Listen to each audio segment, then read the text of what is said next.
সকলকে আরেকবার স্বাগত জানাই। তো আজ আমি চলে এসেছি আজ একটা দারুণ টিফিন রেসিপি নিয়ে। তো দেখতে পাচ্ছ এখানে আমি পাউরুটি নিয়েছি। তো এই পাউরুটি দিয়ে আজ বানাবো মজাদার টিফিন রেসিপি। তো এই যে তার জন্য নিয়েছি এখানে আমি মিডিয়াম সাইজের 3টা আলু সিদ্ধ করে রেখেছি। আর এখানে তো দেখতেই পাচ্ছ পাউরুটি নিয়েছি। আর এখানে আছে পেঁয়াজ কুচি, ধনেপাতা কুচি। তো চলো রেসিপিটা শুরু করে দিই। তো আলুগুলো এভাবে আমি হাতে করে ম্যাশ করে নেব। তো এই যে দেখো আলুটা ম্যাশ করে নিয়েছি। এবার এতে আমি দিয়ে দেবো 1/2 চামচ জোয়ান। তো এভাবে একটু ঘষে নেব। এবার দেব অল্প হিং, 1/2 চামচ গোলমরিচের গুঁড়ো, 1/2 চামচ গরম মশলা গুঁড়ো, 1/2 চামচ ধনে গুঁড়ো, অল্প হলুদ গুঁড়ো, লঙ্কার গুঁড়ো, স্বাদ অনুযায়ী নুন। এবার এগুলো ভালো করে হাত দিয়ে মিশিয়ে নেব। তো এই যে দেখো এটা আমার মিশানো হয়ে গেছে। তো এই যে পাউরুটিটা আমি এভাবে লাল লাল অংশটা কাঁচি দিয়ে কেটে ফেলে দেব এভাবে।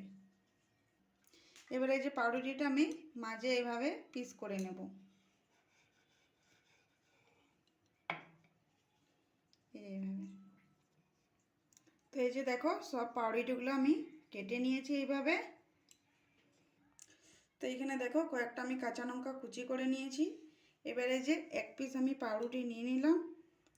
এবারে এতে যে আলুর পুরটা অল্প অল্প নেব আর এইভাবে পাউরুটিতে আমি লাগিয়ে দেব।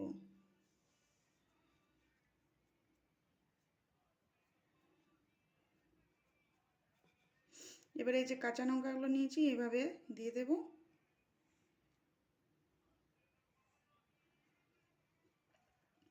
আর উপরে দিয়ে দেবো অল্প ধনেপাতা কুচি।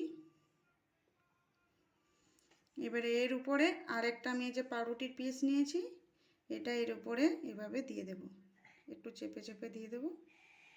তো দেখতে পাচ্ছ এইভাবে আমি সব পাউরুটির পিসগুলো বানিয়ে নেব। তো এই যে দেখো এখানে আমি সবগুলো বানিয়ে নিয়েছি। তো চলো এবারে আমি এর একটা মিশ্রণ তৈরি করব সেটা। তো এখানে আমি 1 কাপ বেসন নিয়েছি। এবারে এখানে আমি দিয়ে দেব চালের গুঁড়ি 1/2 কাপ।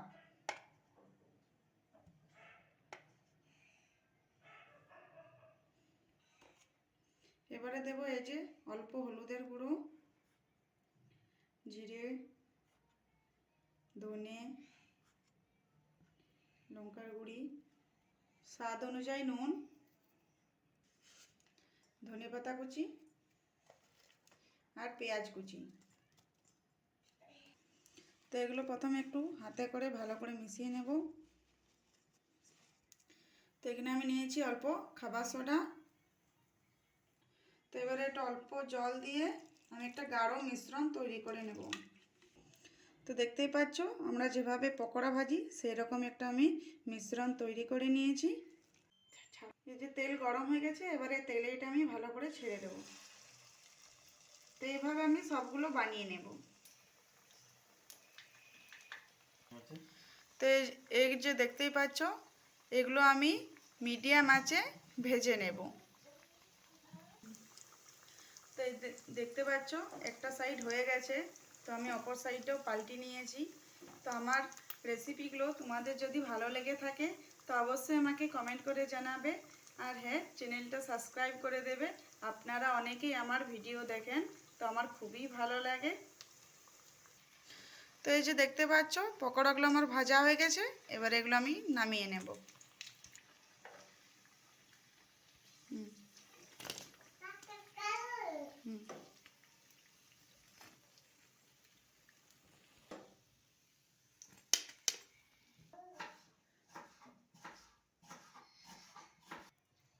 হুম